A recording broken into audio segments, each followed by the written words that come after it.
Hi అండి, అందరికీ నమస్తే. తపాలా చెక్కలు, ఒక కప్పు బియ్యం పిండి, ఉల్లిపాయ, పచ్చిమిరకాయ, కరివేపాకు కోసి తీసుకోవాలి. పల్లీలు వేయించి తీసుకోవాలి.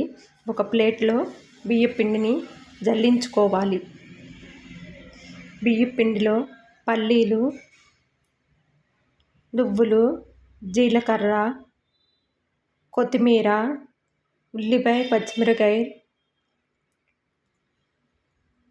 చిన్న స్పూన్ సాల్టు, కారము, పసుపు వేసుకొని కాచిన నీళ్ళు పోసుకొని కలుపుకోవాలి. స్టవ్ వెలిగించుకొని ప్యాన్ పెట్టుకొని ప్యాన్ హీట్ ఎక్కిన తర్వాత ఉండల్లా చేసుకొని ప్యాన్ మీద చేత్తో నొక్కుకోవాలి.